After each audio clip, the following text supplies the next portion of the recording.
আমি তো কোরআন পড়লাম না, হাদিস পড়লাম না, নামাজ কিভাবে পড়তে হয় আমি সেটাও শিখলাম না, কোন রাকাতে কোন সূরা কিভাবে পড়তে হয় সেটাও আমি জানি না, ফরজ নামাজে কোন কোন সূরা মিলাইতে হয়, সুন্নাত নামাজে কোন কোন সূরা মিলাইতে হয়, ইমামের পিছনে নামাজগুলো কিভাবে আদায় করতে হয় মাযবুত হলে, ইমামের পিছনে কিভাবে আদায় করতে হয় মুদরিক হলে, লাহেক হলে তার হুকুম কি, এইগুলো তো আমরা অনেকেই জানি না। আমরা যদি এই বিষয়গুলো না জানি, না জেনে আমল করতে থাকি, এর জন্য অন্য কেউ দায়ী হবে না, আমি নিজেই দায়ী হব। এই জন্য রমজান এটা শিক্ষা দেয় যে কোরআন শরীফ রমজানে নাজিল হয়েছে, সুতরাং তোমরা কোরআন শরীফকে শিক্ষা করো। কোরআন শরীফ শিক্ষার সুবর্ণ একটা সুযোগে মাহে রমজান মুবারক।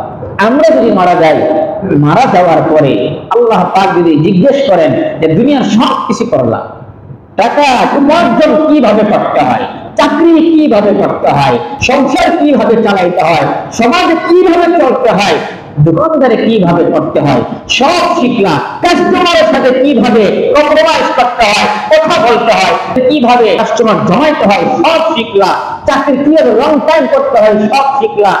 কিন্তু আমি যে তোমার কাছে কোরআন শরীফ পাঠাইলাম, আমার হাবিবের উপর কোরআন নাযিল করেছিলাম, তুমি তো আমার কোরআন শিখলা না, এর জবাব দাও। এক প্রশ্নের জবাবের সম্মুখীন যদি আমরা হই, আল্লাহ পাক যদি পাকড়াও করে ফেলেন, বাঁচার উপায় নেই, বাঁচতে পারবো।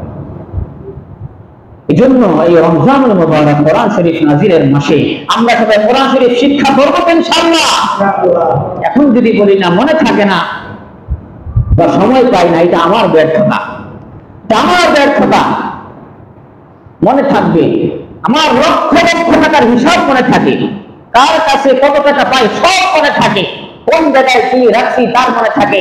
একজনে আমাকে 10 বছর আগে একটা দুঃখ দিয়েছিল, কষ্ট দিয়েছে, 15 বছর 20 বছর আগে একটা আঘাত দিয়েছে, তার প্রতিশোধের কথা আমার মনে থাকে, কিন্তু কোরআন শরীফ পড়লে কেউ মনে থাকবে না। অথচ আল্লাহ রাব্বুল আলামিন বলেছেন, আমি কোরআন শরীফকে সহজ করে দিয়েছি,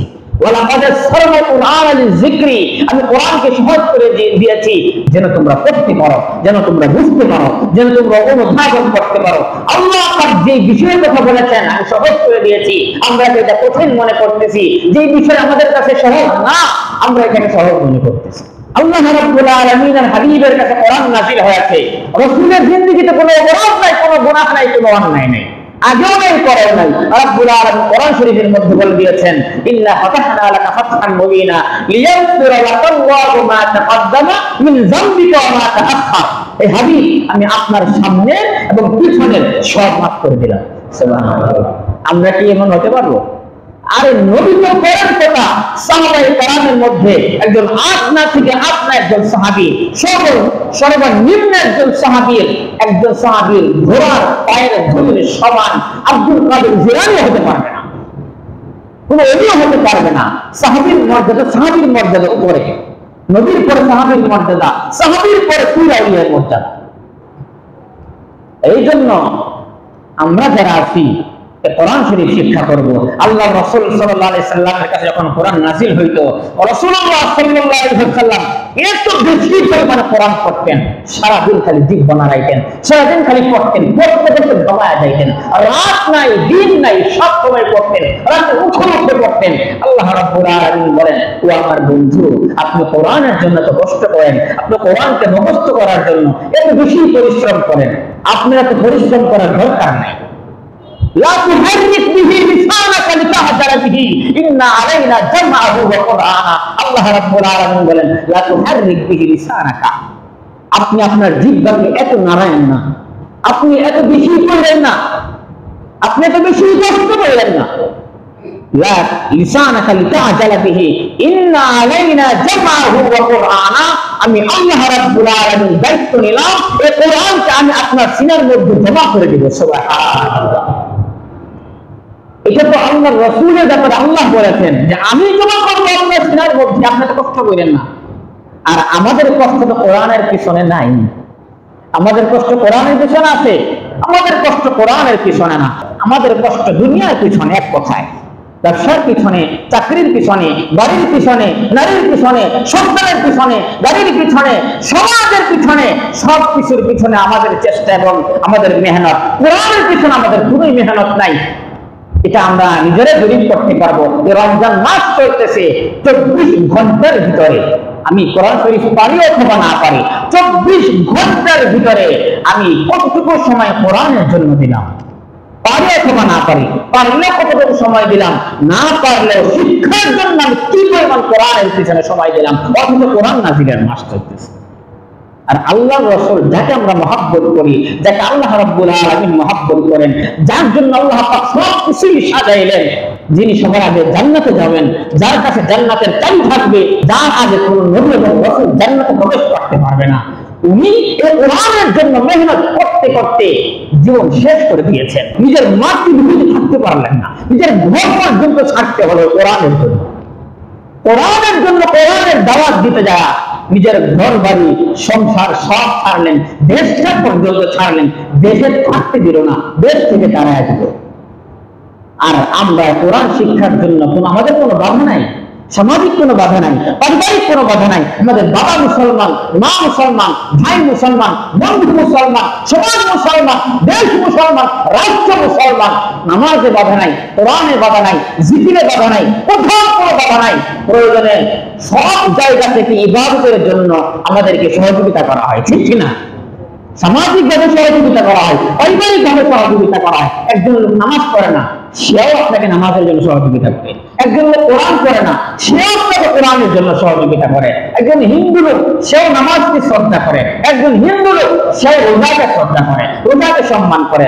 অথচ আমরা মুসলমান দুনিয়ার সব কিছু শিখলাম, এই কোরআন শরীফে শিখলাম না। হাসরের ময়দানে আল্লাহ রাসূলের সামনে উম্মত বলে আমরা কিভাবে পরিচয় দিব? আমরা কিভাবে দাঁড়াবো যে আমি তো আপনার উম্মত? এজন্য আমি সবার পায়ে হাত রেখে বলতে চাই, এখনো পর্যন্ত প্রায় 20-25 দিন রমজান বাকি আছে। আমরা যদি এই কোরআনের পিছনে একটু সময় দেই, কারণ আমরা তো বাচ্চা না, বাচ্চাগুলো বুঝে না, বাচ্চারা বুঝে না কোনটা ডান কোনটা বাম, কোনটা উপর কোনটা নিচ, বুঝে না। শুধু তাদের মুখস্থ শক্তিটা আছে, তারপরেও বাচ্চারা আলিফ থেকে ইয়া পর্যন্ত পড়ে, সূরা ফাতিহা শেষ করে, সূরা নাস শেষ করে, কায়দা শেষ করে, আমপারা শেষ করে, এবং পুরো কোরআন শরীফ তার মুখস্থ করে ফেলে মাত্র 8-9-10 বছর বয়সে। আমাদের তো বুঝ আছে, আমাদের মেধা আছে, আমরা বুঝি। আমরা যদি চেষ্টা করি, আমাদের কোরআন শিখতে এত সময় লাগবে না, অল্প সময় আমরা শিখে ফেলতে পারবো। কারণ আমরা সবকিছু বুঝি, সময় অল্প করলে বুঝতে পারবো। মেইন সমস্যা হলো আমরা সময়ই দিই না, আমরা সময়ই দিতে চাই না। এজন্য আমি সবাইকে উদাত্ত আহ্বান রাখতে চাই, মৃত্যুর আগে হলেও কোরআন শরীফটা শিক্ষার পরে মরেন। মৃত্যুর আগে হলেও এই কোরআনকে শিখে তা পরিশুদ্ধ করে শিখে তারপর আপনি ইন্তিকাল করেন। আল্লাহ রাব্বুল আলামিনের দরবারে জবাব দেওয়ার মতো একটা পয়েন্ট পাওয়া যাবে। আল্লাহ রাব্বুল আলামিন বলেছেন, লাআল্লাকুম তাত্তাকুন, তোমরা তাকওয়া অবলম্বন করো। রোজা তো রাখবাই, শুধু রোজা রাখলা তাকওয়া নাই তাইলে হবে না। আমি রোজা রাখলাম, কার জন্য রোজা রাখলাম বলেন তো? কাকে সন্তুষ্ট করার জন্য রোজা রাখলাম? আল্লাহকে খুশি করার জন্য রোজা রাখলাম। দুনিয়ার কাউকে খুশি করার জন্য আমরা রোজা রাখি না, দুনিয়ার কাউকে সন্তুষ্ট করার জন্য আমরা রোজা রাখি না। আল্লাহ আপনার বান্দার কাছ থেকে এটাই চান যে বান্দা শুধুমাত্র তুই আমার জন্য রোজা রাখ, আর আমি এই তোর রোজার পুরস্কার হব। রোজা যদি আমার জন্য না হয়, মানুষের জন্য হয়, তুই মানুষের কাছ থেকে চাই নিস, আমি তোর পুরস্কার দিব। এই জন্য এই রোজাটা আল্লাহ পাকের জন্যই হতে হবে, এই তাকওয়া। আর রাসূলের রোজা সম্পর্কে বলেছেন, আস-সিয়ামু জুন্নাতুন লাম ইয়াফরুকহা, তোমরা রোজা রাখো, এই রোজাটা হচ্ছে ঢাল স্বরূপ। রোজাটা কি সার্বত্র ঢালের মতো। যুদ্ধের মধ্যে আমরা যখন আমরা দেখি বা আমরা জানি, যুদ্ধের ময়দানে যুদ্ধ করতে গেলে ঢালের প্রয়োজন হয়। পুলিশের অ্যাকশনে যায়, আর্মির অ্যাকশনে যায়, র্যাবের অ্যাকশনে যায়, আমরা দেখি তাদের এক হাতে থাকে অস্ত্র আর এক হাতে থাকে ঢাল। থাকে না? থাকে না? থাকে। এই ঢাল দিয়ে তারা প্রতিরক্ষা করে, ঢাল দিয়ে তারা অন্যের আঘাতকে তারা প্রতিহত করে, ঢাল দিয়ে তারা অন্যের বুলেট কামান বিমান এবং অন্যের পাথরকে, অন্যের ইট পাথরকে তারা ফিরে দেয়, যেন শরীরে কোনো আঘাত না লাগে। এর দুইটা কারণ, একটা হচ্ছে নিজের শরীরকে পূর্ণাঙ্গ সেভ করা, আর একটা হচ্ছে শত্রুকে ঘায়েল করার জন্য। সুতরাং আল্লাহ রাব্বুল আলামিনের হাবিব বলেছেন, এই রোজাটাও তোমাদের জন্য ঢাল স্বরূপ। সুবহানাল্লাহ। এরপরে বলেছেন, লাম ইয়াফরুকহা, যদি তোমরা এই ঢালকে ভেঙে না ফেলো। আমি রোজা রাখলাম, এই রোজা আমার ঢালে হলো, কিন্তু ঢাল যদি আমাদের ভেঙে যায়, তাহলে এই ভাঙ্গা ঢাল দিয়া আত্মরক্ষা করা যাবে না। ভাঙ্গা ঢাল দিয়ে আত্মরক্ষা করা যাবে না। কারণ ঢাল যদি ভাঙ্গা থাকে, ছিদ্র থাকে, ফাটা থাকে, আক্রমণ করার সাথে সাথে আমাদেরকে ঘায়েল করবে। আল্লাহ রাসূল এটাই বলেছেন, তোমার ঢাল যদি দুর্বল হয়, ভাঙ্গা হয়, শয়তান তোমাকে সহজে আক্রমণ করবে, আর আক্রমণ করার সাথে সাথে শয়তান সাকসেস হবে। সকাল থেকে সন্ধ্যা পর্যন্ত এই না খেয়ে থাকার নাম যেন রোজা না হয়। তুমি তো না খেয়ে থাকবাই, পানাহার থেকে মুক্ত থাকবাই, স্ত্রী থেকে মুক্ত থাকবাই, তারপরেও তোমাকে আর একটা বিষয় খেয়াল করতে হবে, সেটি হচ্ছে যে মুখ থেকে, মুখের রোজা রাখতে হবে, জবানকে হেফাজত করতে হবে। জবানকে কি করতে হবে? হেফাজত করতে হবে। জবানকে হেফাজত করা, জবানকে মুক্ত রাখা বিভিন্ন জায়গা থেকে, এটা রোজা পূর্ণাঙ্গ হওয়ার জন্য একটা শর্ত। অর্থাৎ আমার জবানের দ্বারা যেন আরেক ভাই কষ্ট না পায়, আমার জবানের দ্বারা যেন গুনাহ না হয়, আমার জবান থেকে যেন গুনাহের কথা না বের হয়, আমার জবান থেকে যেন অশ্লীল ফাহিশা কথাবার্তা না বের হয়, আমার জবানের মাধ্যমে যেন আরেক মুসলমান ভাই আঘাত না লাগে, কলিজায় ব্যথা না পায়, জন্য জবানকে হেফাজত করতে হবে। এটা রোজার একটা শর্ত। 2 নম্বর শর্ত হলো, রোজাকে পূর্ণাঙ্গ করতে চাইলে, ঢালকে ঠিক রাখতে চাইলে আমাদের চোখকে হেফাজত করতে হবে। চোখে হেফাজত করা, এই চোখ দিয়ে বেগানা নারীর দিকে না তাকানো, এই চোখ দিয়ে গুনাহ না দেখা, এই চোখ দিয়ে অশ্লীল ফাহিশা কাজগুলো বর্জন করা, এই চোখ দিয়ে অন্য কোনো জিনিস না দেখা, যে জিনিসগুলো দেখলে গুনাহ হয়, এই চোখ দিয়ে আল্লাহ রাব্বুল আলামিনের নিদর্শন দেখা, কোরআন তেলাওয়াত করা, আমি যেন এইটাই করি। আল্লাহ আমাকে এই চক্ষু দান করেছেন। 3 নম্বরে কানকে হেফাজত করা। কানের হেফাজত মানে অশ্লীল অবাধ্য গান না শোনা, অন্য কোনো জিনিস যেগুলো গুনাহ হয় এগুলো না শোনা, কোরআন তেলাওয়াত শোনা, ওয়াজ নসিহত শোনা। পেটকে হেফাজত করা, বিভিন্ন হারাম খাদ্য থেকে পেটকে হেফাজত করা। আল্লাহ রাসূল সাল্লাল্লাহু আলাইহি সাল্লামের জামানায় 2 জন মহিলা রোজা রাখার পরে খুব বেশি কাতর হয়ে গেছে, খুব বেশি ভেঙে পড়েছে, বা তারা মৃত্যুর শয্যায় চলে গেছে। সুস্থ মানুষ রোজা রাখছে, কিন্তু কিছুক্ষণ যাওয়ার সাথে সাথেই তারা মৃত্যুর শয্যায় চলে গেছে। সাহাবায়ে কেরাম রাসূলের দরবারে আসলেন, এসে বলতেছেন, ইয়া রাসূলুল্লাহ, ইয়া হাবিবাল্লাহ, 2 জন মহিলার অবস্থা এমন হয়েছে, তারা রোজা রাখার পরে মৃত্যু শয্যায় চলে গেছে, এত কাতর হয়ে গেছে, তারা মরণাপন্ন হয়ে গেছে। আল্লাহ রাসূল সাল্লাল্লাহু আলাইহি সাল্লাম বললেন, একটা পেয়ালা নিয়ে যাও, এই পেয়ালাটা 2 জন মহিলার সামনে ধরো এবং তাদেরকে এখানে বমি করতে বলো। তাদেরকে কি করতে বলো? বমি করতে বলো। যখন সাহাবায়ে কেরাম পেয়ালা নিয়ে গেলেন, বমি করতে বললেন, বমি করলেন, বমি করার পরে রাসূলের দরবারে নিয়ে আসলেন। রাসূলুল্লাহ সাল্লাল্লাহু আলাইহি সাল্লাম দেখলেন বমির সাথে সাথে তাদের পেট থেকে তাজা গোশত বের হয়ে আসছে। সুবহানাল্লাহ। বমির সাথে কি আসছে? তাজা গোশত, তাজা গোশত, একদম টাটকা গোশত বমির সাথে চলে আসছে। আল্লাহ রাসূল সাল্লাল্লাহু আলাইহি সাল্লাম বলেছেন, দেখো এই যে বমির সাথে টাটকা গোশত চলে আসলো, এর কারণ কি জানেন? বলেন, ইয়া রাসূলুল্লাহ, বলে এই 2 জন মহিলা রোজা রাখার পরে মিথ্যা কথা বলেছে আর মানুষের গীবত করেছে। মানুষের কি করেছে? গীবত করেছে। প্রমাণ করার জন্য সাহাবায়ে কেরামের সামনে পেয়ালা ধরে দিলেন যে দেখো, তারা মানুষের গীবত করেছে, রোজা রাখার পরে তারা গীবত থেকে মুক্ত হয় নাই। গীবত করার কারণে আল্লাহ রাব্বুল আলামিন প্রমাণ দিয়েছেন। আল্লাহ তাআলা কোরআন শরীফের মধ্যে বলেছেন, ওয়ালা ইয়াক্তাব বা'দুকুম বা'দা আইয়ুহিব্বু আহাদুকুম লাহমা আইয়াকুলা লাহমা আখিহি মাইতান ফাকারিহতুমু। যারা গীবত করে তারা যেন আপন মৃত ভাইয়ের গোশত খাইল। নাউযুবিল্লাহ। আপন ভাইয়ের কি খাইল?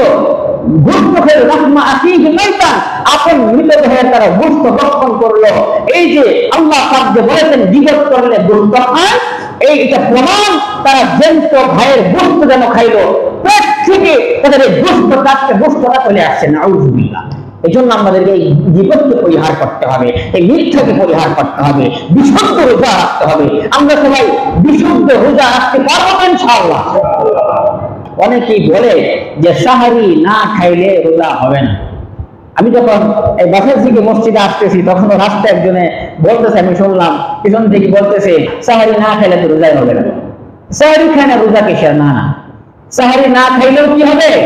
রোজা হবে। সাহারি না খেলে রোজার কোনো কমতি বা কোনো ঘাটতি হবে না। তবে সাহারি খাওয়া সুন্নাত, সাহারির মধ্যে বরকত আছে। আর সাহরু বারাকাতুন, রাসূল সাল্লাল্লাহু আলাইহি সাল্লাম বলেছেন, তোমরা সাহারি খাও, সাহারির মধ্যে বরকত আছে। সাহারি না খাইলে রোজা হবে না, এই ভুল কথা। অনেকে বলে নখ কাটলে, চুল কাটলে ইত্যাদিও কাটলে নাকি রোজা ভেঙে যায়। রোজা রেখেও হাতের নখ কাটা যায়, চুল কাটা যায়, এর দ্বারা রোজার কোনো ক্ষতি হবে না। আবার অনেকেই মনে করেন যে রোজা রাখার পরে যদি সপ্তদোষ হয় তবে রোজা ভেঙে যায় না। রোজা রাখার পরে সপ্তদোষ হইলে রোজা ভাঙবে না। রোজা রাখা অবস্থায় শরীর থেকে রক্ত দেওয়া যায়। অনেকেই মনে করেন যে রোজা অবস্থায় অমুক ইমার্জেন্সি রোগী রক্ত দেওয়ার প্রয়োজন, আমি তো রোজা না, সমস্যা নাই। রোজা রেখে কি দেওয়া যায়? রক্ত দেওয়া যায়। রক্ত দিলে কোনো সমস্যা হয় না, রোজাও ভাঙবে না।